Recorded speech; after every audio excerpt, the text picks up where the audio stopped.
ওরে থাকতো যদি আমার আব্বা নিত কোলে তুলে।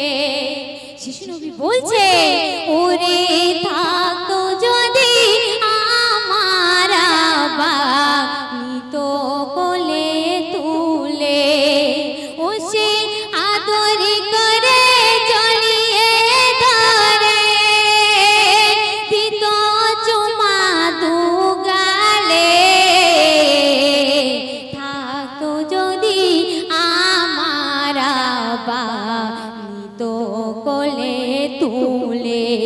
ওরে থাকতো যদি আমার আব্বা নিত কোলে তুলে। তারপরে অতি সুন্দর কথাই কবি আরো কি ছন্দের মাধ্যমে বলছেন, শুনুন। ও গো আল্লাহ মরি নবীর বয়ান করি কেমনে,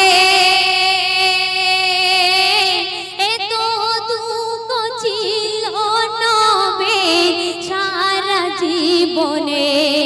ও গো আল্লাহ মরি নবীর বয়ান করি কেমনে, এত দুঃখ ছিল নবীর তার কপালে।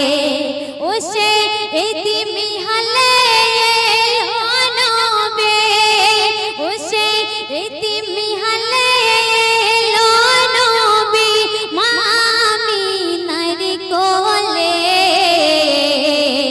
থাকতো যদি আমার আব্বা নিত কোলে তুলে।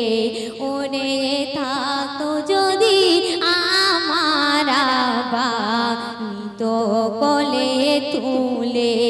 কে করিবে সাহারা, কে মুছাবে চোখের পানে। 6 বছরে নবী আমার হারালো মা জননে। ও সে পাহাড়ে ভাঙা দুঃখ কষ্ট, ও সে পাহাড়ে ভাঙা দুঃখ কষ্ট আসলো নেমে কপালে। থাকতো যদি আমার আব্বা নিত কোলে তুলে। ওরে থাকতো যদি আমার আব্বা নিত কোলে তুলে। তারপরে অতি সুন্দর কথাই কবি আরো কি লিখছেন, শুনুন। কে করিবে সাহারা, কে মুছাবে চোখের পানে।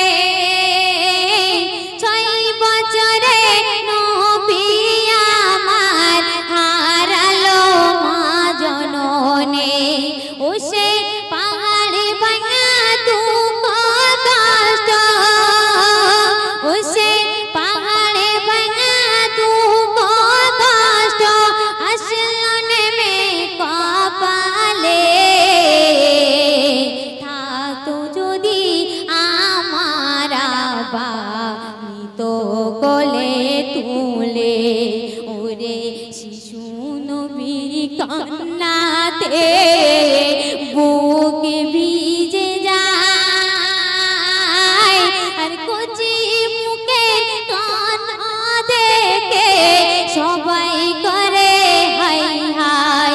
ওরে শিশু নবীর কান্নাতে বুক ভিজে যায়, আর কচি মুখের কান্না দেখে সবাই করে হাই হাই।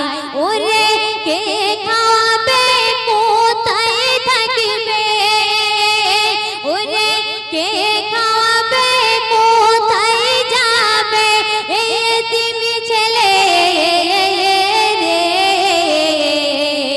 থাকতো যদি আমার আব্বা নিত কোলে তুলে।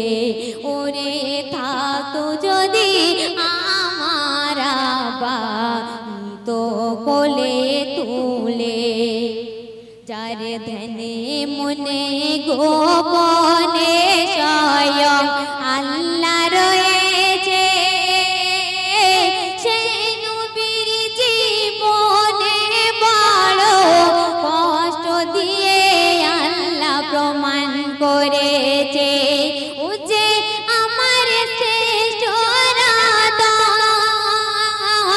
আল্লাহ রাসূল বলছে ও যে আমার শ্রেষ্ঠ রাধন, যার ভালোবাসায় দিলাম সবে কোলে, থাকতো যদি আমার তো কোলে তুলে, ওরে থাকতো যদি আমার তো কোলে তুলে। সর্বশেষ কথায় কবি ছন্দের মাধ্যমে আরো কি লিখছেন শুনুন। যার আগমনে ধন্য হলো সারা কায়না, যার পরশে মরুভূমি মাটি হলো ঘোষণা, কবি সিরাজুল বলে ধন্য হয়েছে,